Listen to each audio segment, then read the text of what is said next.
நீங்க எதிர்கட்சிகள் தேர்தலிலே தோல்வி ஜுரத்திலே எது வேண்டுமானாலும் கூறலாம்.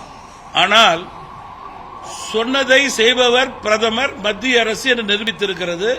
இதே வீட்டு கேஸ் ₹100 குறைக்கின்றேன் என்று கூறிய திமுக அரசு சொன்னதை செய்யாது என்று இன்று நிரூபித்திருக்கிறது.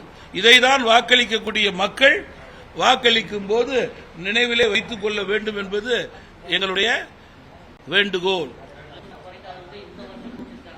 இப்ப உங்களுக்கு மட்டும் அந்த ₹100 சேர்த்து வாங்கிக்க சொல்றோம் பாலன்னா, யாராவது வேணும் சொன்னா சொல்லுங்க.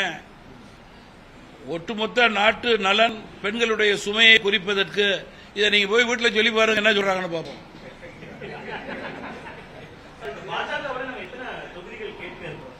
இன்றைக்கு தான் குழு கூடியிருக்கிறது. இன்றைக்கு வேட்பாளருடைய விண்ணப்பங்களை எல்லாம் கொடுத்திருக்கும். அவர்கள் அதை வரிசைப்படுத்தி அதற்கேற்றவாறு அவர்களுக்குள் ஒவ்வொரு வேட்பாளருடைய விண்ணப்பத்தை, அவருடைய பயோடேட்டா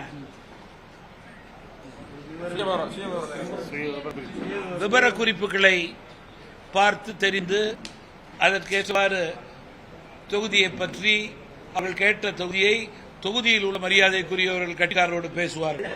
சில நேரங்களில் மாவட்ட தலைவர்களோடு பேசக்கூடும், வட்டார நகர தலைவர்கள் கூட குழு பேசும். நானே நேரடியாக பேசுவேன். காரணம் என்னவென்றால், வாக்கு வங்கி அதிகம் வாங்குவது என்பது பாஜக தமாக கூட்டணிக்கு இன்றே உறுதி செய்யப்பட்ட ஒன்று. வெற்றி வாய்ப்பை உறுதி செய்து கொள்ள வேண்டும் என்ற ஒரே எண்ணத்தின் அடிப்படையிலே களத்திலே நாங்கள் இறங்குகிறோம். அதனை உறுதி செய்வதற்காகவே முறையான பணியை செய்து சரியான தொகுதி, வெற்றி வேட்பாளரை தெரிவிக்கக்கூடிய உயர்ந்த நிலையிலே நாங்கள் எங்கள் பணியை தொடங்கி இருக்கிறோம்.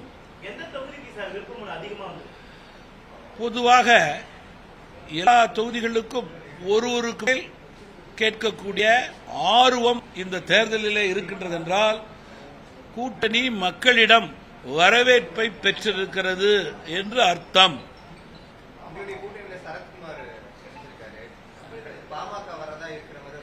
நம்முடைய மரியாதைக்குரிய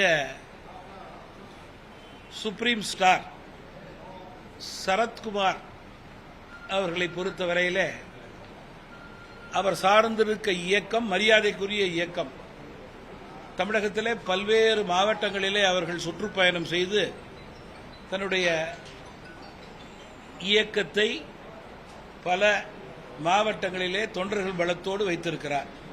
அவருடைய வரவு என்பது என்டிஏ கூட்டணிக்கு நல்ல வரவு, மரியாதைக்குரிய வரவு, வெற்றி வரவு. திரு சரத்குமார் அவர்களை தமிழ் மாநில காங்கிரஸ் கட்சியின் சார்பிலே பாராட்டுகிறேன், நன்றி கூறுகிறேன், வாழ்த்துகிறேன்.